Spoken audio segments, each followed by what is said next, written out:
Hello everyone, welcome to study point account channel. Study point account চ্যানেলের এই ভিডিওতে আজ আমি তোমাদের সাথে শেয়ার করব এসএসসি জিডির 29শে ফেব্রুয়ারির সমস্ত শিফটের জিকে। দেখো, আজকে হচ্ছে মার্চের 3 তারিখ। আজকে এসএসসি জিডির কোনো পরীক্ষা ছিল না। গতকালকে ছিল মার্চের 2 তারিখ, কালকেও কিন্তু কোনো এসএসসি জিডির পরীক্ষা ছিল না। আগামীকাল 4 তারিখ, আগামীকালও কিন্তু এসএসসি জিডির কোনো পরীক্ষা নেই। তো মার্চের যে 1 তারিখের সমস্ত শিফটের জিকেগুলো আমি তোমাদের সাথে শেয়ার করেছি। 29শে ফেব্রুয়ারির জিকেগুলো তোমাদের সাথে শেয়ার করা হয়নি। তো আজ আমি সেই 29শে ফেব্রুয়ারির সমস্ত শিফটের জিকেগুলো তোমাদের সাথে শেয়ার করব। তো ভিডিও শুরু করার আগে তোমাদের কাছে রিকোয়েস্ট, ভিডিও ভালো লাগলে অবশ্যই লাইক করে দিয়ে শেয়ার করে দিও এবং চ্যানেলে নতুন হয়ে থাকলে চ্যানেলটিকে সাবস্ক্রাইব করে নিও। তো চলো শুরু করা যাক। আজকের প্রথম প্রশ্ন, আলেকজান্ডার কোন সালে ভারত আক্রমণ করেন? আচ্ছা, 1 নাম্বার থেকে এটা হলো প্রথম শিফটের প্রশ্ন। আমি প্রথম শিফটের প্রশ্নগুলো তোমাদের সাথে শেয়ার করছি যে আলেকজান্ডার কোন সালে ভারত আক্রমণ করেন। আলেকজান্ডার ভারত আক্রমণ করেছিলেন 326 খ্রিস্টপূর্বাব্দে। 326 খ্রিস্টপূর্বাব্দে। আচ্ছা, সেই সময় মগধের রাজা কে ছিলেন? সেই সময় মগধের রাজা ছিলেন নন্দ বংশের শাসক ধননন্দ। অর্থাৎ ধননন্দের সময়ে আলেকজান্ডার ভারত আক্রমণ করেন। কোন অনুচ্ছেদের অধীনে সুপ্রিম কোর্ট রিট জারি করতে পারে? কোন অনুচ্ছেদের অধীনে সুপ্রিম কোর্ট রিট জারি করতে পারে? দেখো, সুপ্রিম কোর্ট রিট জারি করতে পারে সংবিধানের 32 নাম্বার আর্টিকেল অনুসারে, অর্থাৎ অনুচ্ছেদ 32 অনুসারে সুপ্রিম কোর্ট রিট জারি করতে পারে। ফিকি কবে স্থাপিত হয়? ফিকি কবে স্থাপিত হয়? দেখো, ফিকি স্থাপিত হয়েছিল 1927 সালে। ফিকি, যার ফুল ফর্ম হলো federation of Indian chambers of commerce industry. Federation of Indian chambers of commerce industry. তো এই যে ফিকি স্থাপিত হয়েছিল 1927 সালে। এর হেডকোয়ার্টার কোথায়? নতুন দিল্লি। বর্তমানে এর প্রেসিডেন্ট কে আছেন?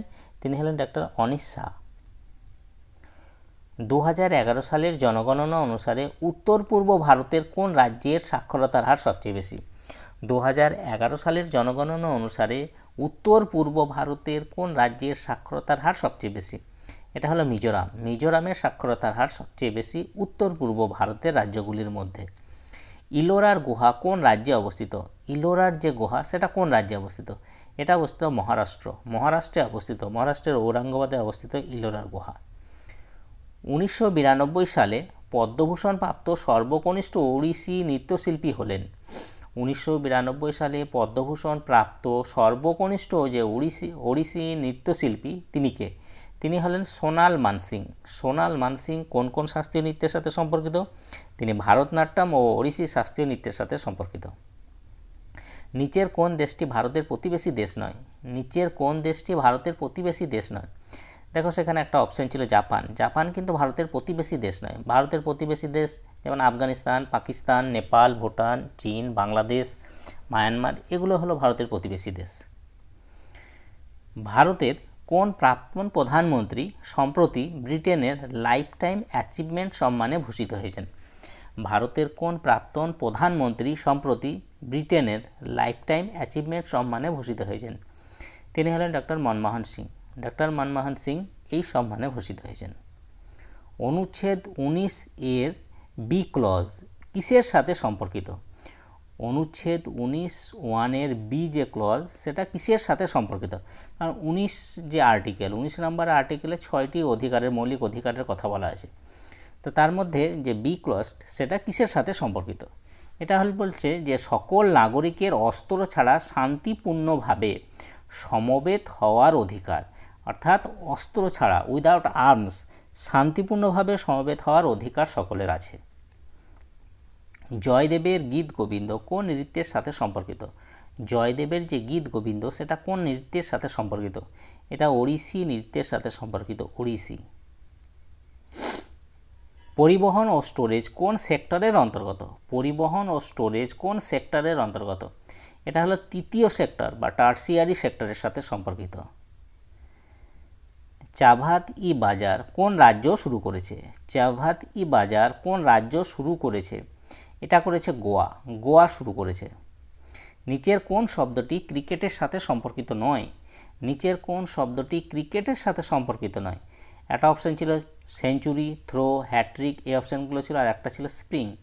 স্প্রিন্ট, স্প্রিন্ট কিন্তু ক্রিকেটের সাথে সম্পর্কিত নয়। সেঞ্চুরি, থ্রো, হ্যাট্রিক এগুলো কিন্তু ক্রিকেটের সাথে সম্পর্কিত। নবজাত কৌর কোন খেলার সাথে সম্পর্কিত? নবজাত কৌর কোন খেলার সাথে সম্পর্কিত? তিনি হকির সাথে সম্পর্কিত, হকি। যদি কেউ বিদেশে পণ্য বিক্রি করে তাকে বলা হয়, তাকে কি বলা হয়? যদি কেউ বিদেশে পণ্য বিক্রি করে তাকে বলা হয় রপ্তানি, রপ্তানি। তো এই 1 থেকে 14 নাম্বার ছিল ফার্স্ট শিফটের প্রশ্ন। এবার শুরু করছি সেকেন্ড শিফটের প্রশ্ন। মৌলিক অধিকার সংবিধানের কোন অংশে বর্ণিত আছে? মৌলিক অধিকার সংবিধানের কোন অংশ বা পার্টে বর্ণিত আছে? এটা তৃতীয় পার্টে বর্ণিত আছে। কত থেকে কত নাম্বার আর্টিকেল? 12 থেকে 35 নাম্বার আর্টিকেল, যদি এটা তৃতীয় পার্ট। আর দ্বিতীয় পার্টে কি আছে? দ্বিতীয় পার্টে আছে নাগরিকত্ব। চতুর্থ পার্টে কি আছে? চতুর্থ পার্টে আছে DPSP, directive principle of state policy. চতুর্থর এ পার্টে কি আছে? মৌলিক কর্তব্য। নেক্সট, প্রথম পঞ্চবার্ষিকী পরিকল্পনার মেয়াদ কত ছিল? প্রথম পঞ্চবার্ষিকী পরিকল্পনার মেয়াদ কত ছিল? দেখো, প্রথম পঞ্চবার্ষিকী পরিকল্পনা মেয়াদ ছিল 1951 থেকে 1956। এর যে সময় সেটা হচ্ছিল 1951 থেকে 1956। প্রথম পঞ্চবার্ষিকী পরিকল্পনা ছিল হ্যারল্ড ডোমার মডেলের উপর ভিত্তি করে। প্রথম পঞ্চবার্ষিকী পরিকল্পনায় 5টি IIT, Indian institute of technology স্থাপিত হয়, কাজ শুরু হয়েছিল। দ্য মোজার্ট অফ মাদ্রাজ কি নামে কে পরিচিত? দ্য মোজার্ট অফ মাদ্রাজ নামে কে পরিচিত? এটা A R Rahman. A R Rahman the Mozart of Madras নামে পরিচিত। এটা এসএসসি এমটিএসে বহুবার এই কোশ্চেনটা এসছে। কঠিন কার্বন ডাইঅক্সাইডকে কি বলা হয়? কঠিন কার্বন ডাইঅক্সাইডকে কি বলা হয়? দেখো, কঠিন কার্বন ডাইঅক্সাইডকে বলা হয় শুষ্ক বরফ। শুষ্ক বরফ। কোন রাজ্যে বৈশাখী উৎসব পালিত হয়? কোন রাজ্যে বৈশাখী উৎসব পালিত হয়? বৈশাখী উৎসব পালিত হয় পাঞ্জাব ও হরিয়ানা। তার মধ্যে সম্ভবত অপশানে হরিয়ানা ছিল, অপশানে হরিয়ানা ছিল। 2023 সালের ফেব্রুয়ারিতে কোন মোহিনীআট্টম নৃত্যশিল্পী মারা গেছেন? 2023 সালের ফেব্রুয়ারিতে কোন মোহিনীআট্টম নৃত্যশিল্পী মারা গেছেন? তিনি হলেন কনক রেলে। কনক রেলে 2023 সালের ফেব্রুয়ারিতে মারা যান। তিনি মোহিনীআট্টম নৃত্যশিল্পী, মোহিনীআট্টম নৃত্যের সাথে সম্পর্কিত। 2022 টি-20 বিশ্বকাপ কোথায় আয়োজিত হয়েছিল? 2022-এর যে টি-20 বিশ্বকাপ সেটা কোথায় আয়োজিত হয়েছিল? এটা আয়োজিত হয়েছিল অস্ট্রেলিয়া, অস্ট্রেলিয়ায় আয়োজিত হয়েছিল। 2011 সালের জনগণনা অনুসারে ভারতের শহরের জনসংখ্যা কত শতাংশ? 2011 সালে যে জনগণনা, সেই জনগণনা অনুসারে ভারতের শহরের যে জনসংখ্যা সেটা কত পার্সেন্ট? সেটা হলো 31.16, 31.16%। 2011 সালে জনগণনা অনুসারে মোট জনসংখ্যার কত শতাংশ শিখ সম্প্রদায়ের? 2011 সালের জনগণনা অনুসারে মোট জনসংখ্যার কত শতাংশ শিখ সম্প্রদায়? এটা হলো 1.7%, 1.7%। খিলাফত আন্দোলনের প্রধান নেতাকে, খিলাফত আন্দোলনের প্রধান নেতা কে ছিলেন? তিনি হলেন মোহাম্মদ আলী ও শওকত আলী, মোহাম্মদ আলী ও শওকত আলী। ইয়াক সাগান কোন রাজ্যের লোকনৃত্য? ইয়াক সাগান কোন রাজ্যের লোকনৃত্য? এটা হলো কর্ণাটক, কর্ণাটকের লোকনৃত্য হলো ইয়াক সাগান। ভারতীয় সংবিধানের কোন অনুচ্ছেদটি রাজ্যপালের বিশেষ ভাষণের সাথে সম্পর্কিত? ভারতীয় সংবিধানের কোন অনুচ্ছেদটি রাজ্যপালের বিশেষ ভাষণের সাথে সম্পর্কিত? এটা হলো অনুচ্ছেদ 176, অনুচ্ছেদ 176 রাজ্যপালের বিশেষ ভাষণের সাথে সম্পর্কিত। অপর্ণা পপট কোন খেলার সাথে সম্পর্কিত? অপর্ণা পপট কোন খেলার সাথে সম্পর্কিত? তিনি ব্যাডমিন্টনের সাথে সম্পর্কিত, ব্যাডমিন্টন। জনার্দন প্রসাদকে নিম্নের কোনটি ডাইরেক্টর জেনারেল হিসাবে নিযুক্ত করা হয়েছে? জনার্দন প্রসাদকে নিম্নের কোনটি ডাইরেক্টর জেনারেল হিসাবে নিযুক্ত করা হয়েছে? এটা হলো geological survey of India, geological survey of ইন্ডিয়ার ডাইরেক্টর জেনারেল হিসেবে নিয়োগ করা হয়েছে। তো এই 28 পর্যন্ত হলো তোমার সেকেন্ড শিফটের প্রশ্ন। এবার আসছি তৃতীয় শিফটের প্রশ্ন, থার্ড শিফটের প্রশ্ন। 2011 সালে জনগণনা অনুসারে ভারতে মহিলা সাক্ষরতার হার কত? 2011 সালে জনগণনা অনুসারে ভারতে মহিলা সাক্ষরতার হার কত? মহিলা সাক্ষরতার হার হলো 65.5, 65.5%।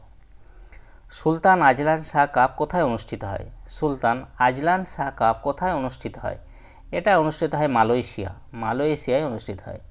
2023 সালে দিল্লির গান্ধী দর্শনে মহাত্মা গান্ধীর 12 ফুট লম্বা মূর্তি কে উন্মোচন করেছেন? 2023 সালে দিল্লির গান্ধী দর্শনে মহাত্মা গান্ধীর যে 12 ফুট লম্বা মূর্তি কে উন্মোচন করেছেন? এটা করেছেন আমাদের ভারতের রাষ্ট্রপতি দ্রৌপদী মুর্মু, রাষ্ট্রপতি দ্রৌপদী মুর্মু। পর্যায় সারণীতে কয়টি গ্রুপ আছে?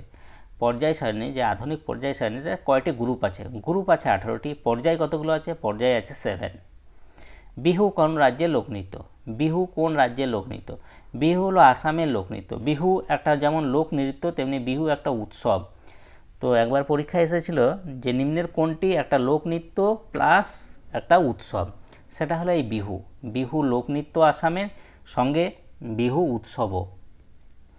কে 2022 সালের সেপ্টেম্বরে ডেমোক্রেটিক আজাদ পার্টি গঠন করেছেন? কে 2022 সালের সেপ্টেম্বরে ডেমোক্রেটিক আজাদ পার্টি গঠন করেছেন? এটা করেছেন গোলাম নবী আজাদ। গোলাম নবী আজাদ। অস্ত্র আইন কবে কার্যকরী হয়? অস্ত্র আইন এটা কার্যকরী হয়েছিল 1878 সালে। 1878। অখম লক্ষ্মী দেবী কোন ঋতের সাথে সম্পর্কিত? অখম লক্ষ্মী দেবী কোন ঋতের সাথে সম্পর্কিত? তিনি মণিপুরী শাস্ত্রীয় নৃত্যের সাথে সম্পর্কিত। মণিপুরী। সংসদের কয়টি আইনসভা রয়েছে? সংসদের কয়টি আইনসভা রয়েছে? আইনসভা রয়েছে দুইটি আইনসভা রয়েছে। ক্রস ওভার ড্রিবল শব্দটি কোন খেলার সাথে সম্পর্কিত? ক্রস ওভার ড্রিবল শব্দটি কোন খেলার সাথে সম্পর্কিত? এটা বাস্কেটবলের সাথে সম্পর্কিত। বাস্কেটবল। ভারতে সবুজ বিপ্লব কবে শুরু হয়? ভারতে সবুজ বিপ্লব কবে শুরু হয়? সবুজ বিপ্লব শুরু হয়েছিল 1965-66 অর্থাৎ তৃতীয় পঞ্চবার্ষিকী পরিকল্পনার সময়কালে। তৃতীয় পঞ্চবার্ষিকী পরিকল্পনার সময়কালে বা 1965-66-তে। ইউ শ্রীনিবাস এবং বিসমিল্লাহ খান কোন বাদ্যযন্ত্রের সাথে সম্পর্কিত? ইউ শ্রীনিবাস এবং বিসমিল্লাহ খান কোন বাদ্যযন্ত্রের সাথে সম্পর্কিত? দেখো, ইউ শ্রীনিবাস বীণা বাদ্যযন্ত্রের সাথে সম্পর্কিত এবং বিসমিল্লাহ খান সানাই বাদ্যযন্ত্রের সাথে সম্পর্কিত। মোধেরা নৃত্য কোন রাজ্যের অন্তর্গত? মোধেরা নৃত্য কোন রাজ্যের অন্তর্গত? এটা হলো গুজরাট। গুজরাটের সাথে সম্পর্কিত। কোন মন্ত্রণালয় গীতা প্রেসকে গান্ধী শান্তি পুরস্কার দিয়েছে? কোন মন্ত্রণালয় গীতা প্রেসকে গান্ধী শান্তি পুরস্কার দিয়েছে?